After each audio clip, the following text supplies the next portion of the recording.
It was early October of 2016 when hiker James Rankin was hiking in Berkeley-Jackson County Park. Everything was normal until he came across an old campsite and made a startling discovery. All around the campsite, there was missing person posters taped onto trees. The posters were completely real, featuring real missing people from all over the US.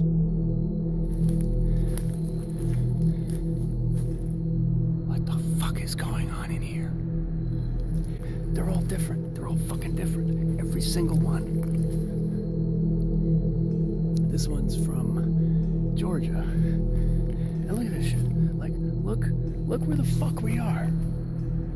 Who the fuck does something like this? He quickly began recording upon this discovery. James reported the finding to the police. However, they simply wrote it off as someone's Halloween decorations. James was not satisfied with the investigation. Later that year, James would return to the campsite, but was stopped by multiple no trespassing signs. So basically, in the time since I was here last, they've printed out a bunch of no trespassing signs. I see, there's your fire pit, right? I can't even tell at this distance. I can't tell at this distance if the missing people posters have been taken down. I was told that they are. I can't get close enough to double check. I don't know if you can see it, but you got the tent and all that other shit. I don't think there are any people down there, but I really don't know. And like I said, we're not going down there. So anyway, what they've done, they printed out their own no trespassing signs. Homemade. I'm assuming these are all legally binding. I have no way of knowing, so I'm not taking any chances. You can see they attached them to the trees with ordinary masking tape. These aren't even laminated. This is posted, private property, no trespassing. Violators will be prosecuted. And we've got one there, one there, one there. Since the police had ended their investigation, this would mark the end of the whole situation. In 2017, Ivan, a 30-year-old man from Russia, came up missing after going on a hike in the Chatura district of Moscow. When he didn't return, his family reported him as missing to the police, and a search of the woods later commenced. No results came from this search, and was eventually called off with no findings. 2 years later, in 2019, a hiker in the same area called in to report the found remains of a skeleton buried under a pile of leaves. The skeleton was later confirmed to be Ivan. The unsettling part is what was found with the skeleton. Tied to the remains and nearby trees were sets of handcuffs, locks, and chains. Ivan's tent was found nearby, leading the police to believe he was attempting an isolated stunt where he chained himself up and tried to escape, and that it went terribly wrong. One of his friends would later say that this was the kind of thing he could see Ivan doing. However, some believe that he was murdered, and the scene was set up to look like a tragic accident. In July of 1968, a group of women were at a picnic table at their lake house near Lake Michigan. They were playing card games and having a good time when they were interrupted by a horrible smell. The smell was so bad they began to have trouble breathing. They assumed an animal had died nearby and notified their cabin caretaker, Chauncey Bless. Chauncey followed the smell to a nearby cabin about a half-mile away. He pushed through the terrible smell and got close to the front door. However, he quickly noticed something was wrong. He spotted multiple holes in the window. He glanced through one and saw the remains of a dead woman lying on the floor. Behind her, he caught a glimpse of several others lying dead on the floor.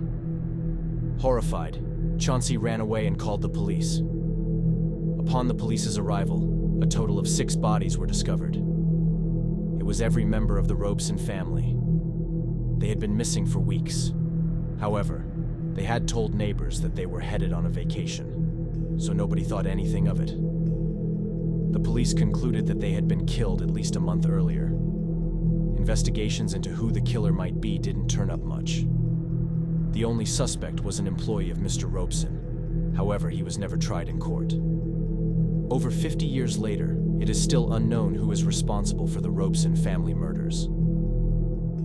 In April of 2012, a U.S. Forest Service officer in Utah named James Schofler was conducting a routine patrol of a popular scenic hiking trail deep in the forest. Around halfway through his walk, he noticed a tripwire strung between two trees at a small deadwood shelter near the trail. Following the wire, he was led to a ball made of rocks and sharpened sticks of wood hanging in the air, which was set to fall when the tripwire was hit. After more investigation, a second tripwire was found in a second entrance to the small shelter. This one, with a tight tripwire, set before a bed of sharpened sticks, which would force a person to fall into the bed of sticks. Police were called and informed of the potentially deadly traps. The police began conducting interviews with hikers who had been in the area the last few days. Surprisingly, this led them to two teenagers who confessed they had set the traps. However, they claimed they were set for animals. This was hard to buy, as the nature of the traps were clearly made for a person, and they were set way too close to a popular hiking trail. More specifically, at the entrance to a small shelter, which could have easily attracted a curious child or an unsuspecting hiker. In July of 2016, a construction worker was doing routine maintenance on a section of road on Interstate 985, located in Georgia. Sometime during his shift, the man had to relieve himself, so he started walking into the forest near the site he was working at. It was about 80 yards in when he noticed a large object lying on the ground. As he got closer, he realized it was a suitcase. Curious, he zipped it open. Inside, he found a human skull.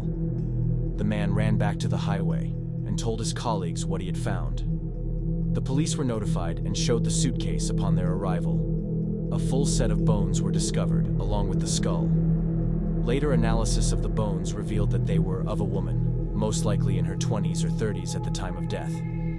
They assumed she had died around 6 months before the discovery.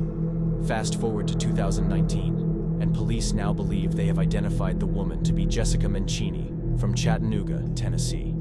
She had originally been reported missing by her mother back before the suitcase's discovery.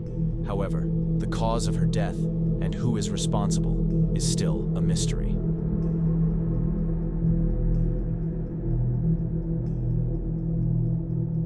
It's April of 2021. The police department of Anchorage, Alaska received a disturbing phone call. The caller reports a freezer found in the forest, halfway buried in snow. Inside of it, a body. The police rush to the scene and from the highway are led deep into the woods where the freezer was once again located. They opened it and were able to confirm the caller's claims. A few months later, the police were able to release more information regarding the body found. The man inside the freezer was 67-year-old Michael Tefeteller, who had lived nearby.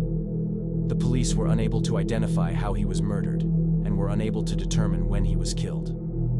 Michael lived an isolated life. The last time he was seen alive had been 3 years prior, in 2018, so it really could have been anywhere in the time frame. To this day, the killer has not been found, and with no evidence, this case was called off.